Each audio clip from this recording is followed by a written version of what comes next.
This length of time, we're desperate to find Madeleine. That's a key thing.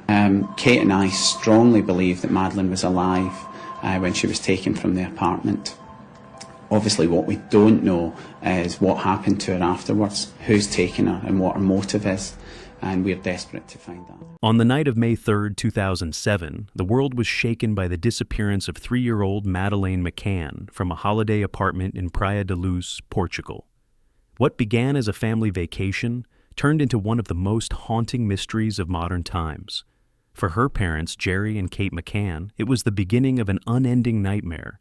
And for millions around the globe, it became a case that would never fade from memory. In the early days, public sympathy was immediate. Images of a grieving mother and a father standing before cameras stirred compassion. Yet, as hours turned into days, something shifted. Every word, every gesture, every silence was scrutinized. And it was Jerry McCann, a respected cardiologist and father of 3, who found himself at the center of this relentless storm. Jerry's presence divided opinion from the very beginning. To some, he embodied calm determination, a man who refused to break down under unbearable pressure. To others, his composure felt unnatural, his words too precise, his silences too heavy. What should have been a portrait of a desperate father became instead a puzzle filled with contradictions. What truly happened in those 55 minutes, the time between Jerry's last reported check on his children and Kate's discovery that Madeleine was gone, remains the most crucial and contested detail of the case. And so, the question lingers. Was Jerry McCann simply a father clinging to reason in the face of chaos? Or was there something hidden in the pauses, in the contradictions, in the moments everyone missed? At 9:05 p.m. on May 3rd, 2007, Jerry McCann left the dinner table at the Tapas restaurant to check on his 3 children sleeping in apartment 5A. According to his own account, he walked the short distance. He once cited it precisely as 49.4 meters, entered the apartment, looked in on the children, and returned to his seat within a minute. It sounded simple, routine, almost ordinary. Yet even in this seemingly ordinary act, the seeds of doubt were planted. In his first statement to Portuguese police, Jerry said he entered the apartment through the locked front door, using his key. But just 6 days later, in a revised account, he claimed to have gone in through the unlocked patio doors at the back. This small but crucial inconsistency became one of the earliest fractures in his credibility. Why would a trained cardiologist, a man accustomed to detail and precision, change such an important element of the timeline? Leaving the patio doors unlocked would have meant exposing the apartment to anyone who passed by. The discrepancy raised unsettling questions. Was it stress, a slip of memory, or something far more troubling? Another detail added to the unease. Jerry had emphasized that the distance between the restaurant and the apartment was short and that the parents had a direct line of sight.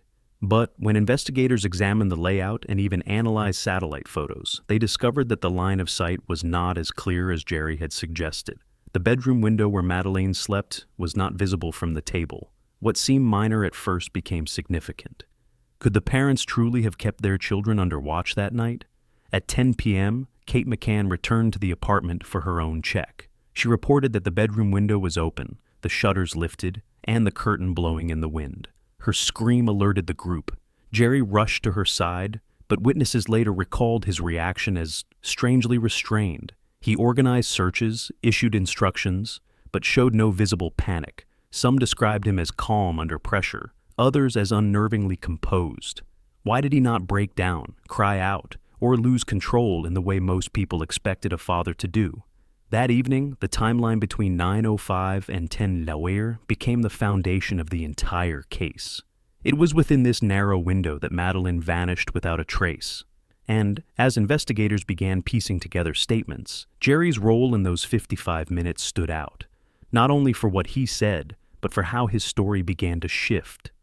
In the aftermath of Madeleine's disappearance, Jerry McCann's interviews and public appearances became a focal point not just for the media, but for behavioral experts and ordinary viewers alike. What stood out was not only what he said, but how he said it. His language often seemed detached, marked by passive phrases and an odd reluctance to use his daughter's name.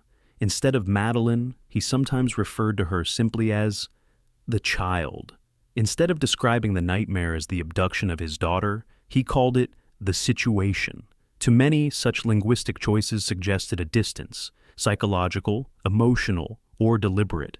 Analysts noted how this distancing language is sometimes linked to emotional suppression, or even subconscious detachment. It wasn't proof of wrongdoing, but it was enough to fuel suspicion. For the public, especially those searching for emotional authenticity, Jerry's polished composure felt jarring. Where they expected raw grief, they found calm articulation. Where they looked for desperation, they heard measured statements. Two independent witness accounts further complicated the picture. Around 9:15 p.m., just minutes after Jerry's check, fellow holidaymaker Jane Tanner reported seeing a man carrying a small child across the street near the apartment. At the time, no alarm had been raised. Madeleine had not yet been discovered missing. Weeks later, another witness, Martin Smith, described seeing a man around 10 p.m. walking toward the beach, also carrying a blonde-haired child. After returning home and watching television coverage, Smith claimed he was 80% certain that the man resembled Jerry McCann. Neither account was ever confirmed. Both sightings remained clouded in ambiguity, and no physical evidence tied Jerry to the descriptions. Yet, in a case starved of hard facts, these testimonies lingered. They became part of the public imagination, raising the possibility, no matter how uncertain, that Jerry himself might have been seen carrying his daughter that night. To some, Jerry's demeanor was simply that of a man clinging to reason in the face of unimaginable chaos. To others, it was calculated restraint, a mask that concealed something darker. Each interview, each silence, each inconsistency seemed to feed the debate. Was Jerry McCann merely disciplined under pressure, or was his composure the very thing that betrayed him? As investigators began their work, attention turned from words and demeanor to the physical scene itself. From the very beginning, something about the story did not align with the evidence on the ground. Kate McCann had insisted that the window in the children's bedroom had been forced open, the shutters lifted, the curtain blowing. Yet police found no signs of a break-in. The shutters showed no damage. The flower bed outside bore no footprints. No fingerprints were recovered from the ledge. For investigators, the supposed point of entry looked untouched. If an intruder had not come through the window, the possibility of the unlocked patio doors returned to the forefront. Jerry himself had changed his account, first stating he entered through the locked front door, then later through the rear patio. The inconsistency unsettled detectives, and the idea that the doors had been left open shifted the narrative entirely. A kidnapper would not have needed to force entry at all. But if that were the case, why had the McCanns emphasized a break-in? Was it confusion, fear, or an attempt to frame events in a way that suggested outside interference? In the months that followed, investigators brought in specialized assistants. Two British sniffer dogs, Eddie and Keela, trained to detect the scent of blood and human decomposition. What they found sent shockwaves through the investigation. Both dogs alerted to specific areas in the McCann's holiday apartment, most notably behind the living room sofa. Later, they also reacted to the trunk of a rental car the McCanns had hired 25 days after Madeleine's disappearance. For the Portuguese police, these reactions suggested the unthinkable, that Madeleine had died in the apartment and that her body had later been transported. Blood samples were taken, and preliminary DNA analysis seemed to support the suspicion. Partial matches to Madeleine were reported, though never conclusive. Still, the implications dominated headlines across Europe. For the first time, Jerry and Kate McCann were named arguidos, formal suspects, by Portuguese authorities. Jerry strongly rejected these developments. He questioned the reliability of cadaver dogs, pointing out that their alerts were not considered hard evidence without corroborating forensic results. Independent analysts consulted by the McCanns later reinforced this view, noting that the samples were inconclusive, partial, and possibly contaminated. Jerry emphasized that the family could not have possibly hidden a body in the narrow time window between the routine dinner checks. "It's ludicrous," he told one interviewer. "How could we have carried out such a plan under constant scrutiny?" His argument was logical, even persuasive to some. Yet the shadow of suspicion deepened. Why had the dogs alerted both inside the apartment and in a car rented weeks later? Why did DNA fragments, however partial, appear to connect to Madeleine? Critics felt Jerry's dismissals sounded rehearsed, as though he were managing the crisis rather than expressing grief.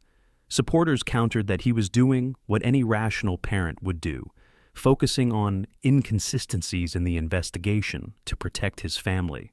This clash between perception and evidence, or the lack of it, came to define the case. Nothing uncovered was legally conclusive. No charges were ever filed. But in the eyes of the public, the theories surrounding cadaver dogs, DNA samples, and shifting statements ensured that Jerry McCann would forever remain under suspicion.